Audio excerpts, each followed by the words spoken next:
Le Grand Prix du Canada est réputé pour sa capacité à surprendre et l'édition 2025 n'a pas dérogé à la règle avec des conditions de course idéales et une grille de départ compétitive. Les attentes étaient très élevées. George Russell, parti en pole position, visait sa première victoire de la saison, tandis que Max Verstappen et les pilotes McLaren, Oscar Piastri et Lando Norris était également en lice pour le podium. George Russell, vainqueur du Grand Prix, signant sa première victoire de la saison, il a mené la course de bout en bout, maîtrisant la pression de Verstappen et profitant d'une stratégie efficace. Ce succès marque un tournant pour Mercedes qui renoue avec les victoires après une période difficile. George Russell a réalisé un très bon début de saison et cette victoire est le résultat de ceci. Cette victoire est largement méritée. Ça va le motiver pour aller chercher une autre parce que oui, c'est possible de gagner à nouveau, même si McLaren domine le championnat et Max Verstappen n'est jamais loin. Il y a aussi une place pour le pilote de la Mercedes. Il ne faut pas non plus oublier Kimi Antonelli qui a réalisé une course vraiment incroyable.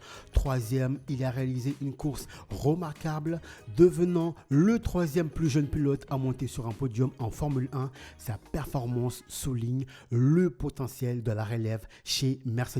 Merci Toto Wolff, merci d'avoir laissé la place Lewis Hamilton. On a remarqué qu'il est plus fort en course qu'en qualification et aujourd'hui, Antonelli monte sur le podium pour la première fois et je peux vous le garantir que ce ne sera pas la dernière fois. Ce jeune pilote va faire des grandes courses, va avoir des grandes victoires dans les prochaines courses. Ça, je peux vous le garantir et ça, j'y crois parce que de ce qu'on a vu, c'est quelqu'un qui apprend vite, c'est quelqu'un qui est très rapide en course et c'est quelqu'un qui apprend de ses erreurs. Après ces 3 semaines de course où ça a été très compliqué pour le jeune Kimi Antonelli, aujourd'hui, il est troisième lors d'un Grand Prix au Grand Prix du Canada et franchement, c'est vraiment extraordinaire. Bravo Kimi Antonelli, bravo Mercedes pour lui avoir donné une machine pareille parce que oui, il ne faut pas l'oublier, Mercedes leur a donné des machines vraiment exceptionnelles. Max Verstappen, oui, Max Verstappen est toujours là. Deuxième, il a constamment mis la pression sur George Russell sans parvenir à le dépasser. Malgré une performance solide, il n'a pas pu exploiter les opportunités offertes par les arrêts au stand. Par ailleurs, Red Bull a émis des réclamations à la FIA, 2 pour être exact, sur le fait que Russell aurait freiné brusquement lors d'intervention de la voiture de sécurité et ceci a surpris Verstappen, ce qui a permis à Verstappen d'être devant Russell. Et deuxième réclamation, Russell aurait laissé trop d'écart entre lui et la voiture de sécurité, mais malheureusement, Red Bull n'a pas obtenu gain de cause auprès des commissaires, réclamation rejetée. Je suis obligé de donner mon avis et pour moi, lorsque la course est terminée, même s'il y a eu une faute par-ci par-là, une course, ça se gagne sur la piste et non sur les papiers. Et lorsque un pilote est désigné vainqueur sur le papier, alors que lors de la course, il n'a pas été vainqueur, pour moi, ça gâche un peu la victoire. Mais ça ne reste que mon avis. Une victoire sur un Grand Prix, ça se mérite sur la piste. Ça a été pareil pour moi lorsque Verstappen a été titré pour la première fois champion du monde au détriment de Lewis Hamilton. Ça ne servait à rien d'aller chez le commissaire, aller pleurer que Lewis lui, a eu ça. Non, pour moi, la course, ça se passe sur la piste. Et ce qui est en dehors reste en dehors. Pour moi, ça, c'est pas du Formule 1. Pour moi, la Formule 1, c'est se bagarrer sur la piste, gagner sur la piste, écraser tout le monde sur la piste. À partir du moment où une équipe, que ce soit Mercedes, Red Bull, Ferrari ou je ne sais pas quoi, entame des poursuites, des réclamations au niveau de la FIA pour telle ou telle chose, et surtout si c'est pour réclamer une victoire, pour moi, c'est pas du joli. Donc pour moi, je laisse ça de côté. Pour moi, la Formule 1, c'est se battre sur la piste. Soit tu gagnes sur la piste, soit tu admets ta défaite. Basta. Oscar Piastri, 4e, il conserve la tête du championnat des pilotes, mais son coéquipier Norris a été impliqué dans un incident qui a affecté leur dynamique d'équipe. La collision entre les McLaren à la 67e tour, Lando Norris a tenté un dépassement sur Piastri, mais malheureusement les deux voitures sont percutées, entraînant l'abandon de Lando Norris.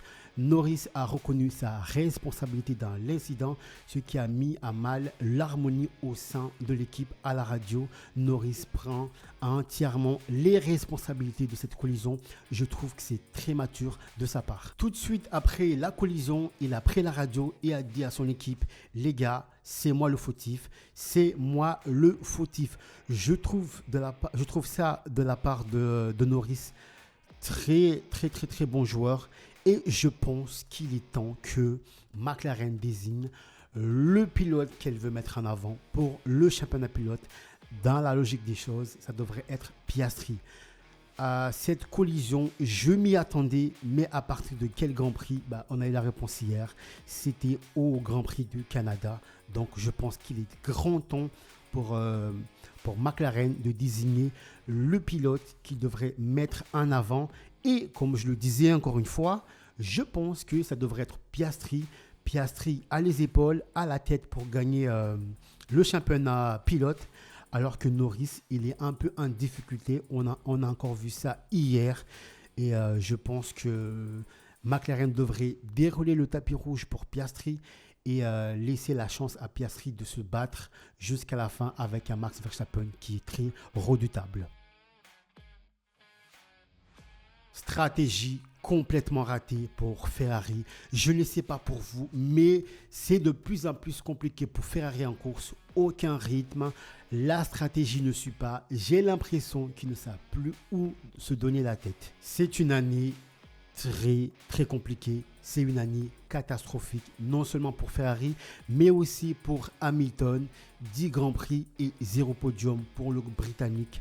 C'est une première dans sa carrière en Formule 1. Plus on avance dans le calendrier et plus les choses vont de plus en plus mal. Et cette collision avec cette marmotte n'arrange pas les choses. RIP la marmotte, RIP la marmotte. Et pour l'heure, Hamilton et Ferrari, c'est très compliqué. Personnellement, lorsque je vois les performances de Russell et de Kimi Antonelli, je me demande qu'est-ce que Hamilton est parti chercher chez Ferrari. Oui, c'est symbolique de conduire la Ferrari, de gagner avec la Ferrari, mais pour l'heure, c'est très compliqué pour Hamilton et Ferrari.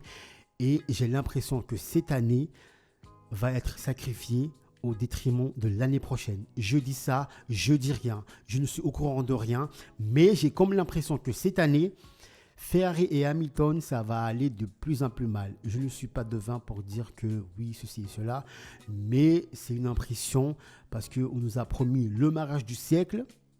Pour l'instant, je vois un petit peu un échec. Pas l'échec du siècle, bien sûr, mais je vois plutôt un échec de l'année 2025. Et cette situation me fait mal parce que oui, aujourd'hui, Lewis Hamilton est l'égal de Michael Schumacher, mais nous, on ne veut pas qu'il soit l'égal de Michael Schumacher. On veut qu'il soit plus grand que Michael Schumacher avec un 8e titre de champion du monde, même s'il doit l'avoir chez Ferrari. Mais nous, en tant que fans de Hamilton, on souhaite le voir triompher pour la 8e fois. Et aujourd'hui, lorsqu'on voit Hamilton galérer, parce que c'est le mot exact, galérer chez Ferrari, ça fait mal. En tant que fan de Lewis Hamilton ou en tant que fan qui aime la Formule 1, ça fait mal. Ça fait mal. Donc j'espère que Ferrari va lui donner une voiture très performante, va lui donner une voiture pour aller se battre pour son 8e titre, parce qu'à l'heure actuelle, c'est pas ça Ferrari, c'est pas ça. Et avec les années qu'il a passées chez Mercedes, je pense que c'est très compliqué pour lui pour comprendre la voiture. Et à l'heure actuelle, je ne vois pas Lewis Hamilton gagner cette année chez Ferrari. Même si j'espère qu'il pourra gagner une course ou deux, ça reste à voir. Mais c'est très compliqué et ça fait très mal, hein.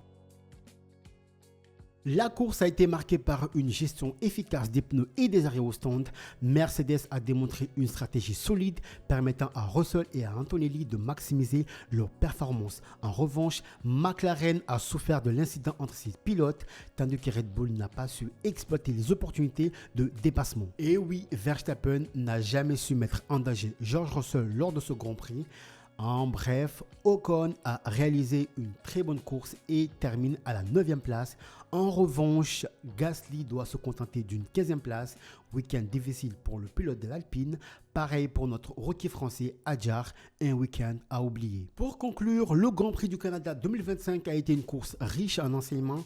George Russell a confirmé son talent en remportant sa première victoire de la saison, tandis que Kimi Antonelli a émergé comme une étoile montante. Les tensions internes chez McLaren et les protestations de Red Bull ont ajouté du piquant à la compétition. Avec cette victoire, Mercedes relance sa saison et se positionne comme un concurrent sérieux pour les prochaines courses. Nous arrivons à la fin de ce débrief du Grand Prix du Canada. J'espère que cette vidéo vous aura plu. Merci de vous abonner, de liker et de commenter, d'activer la cloche pour ne rien rater. Je vous dis à très vite pour de nouvelles vidéos. Je vous souhaite une excellente semaine.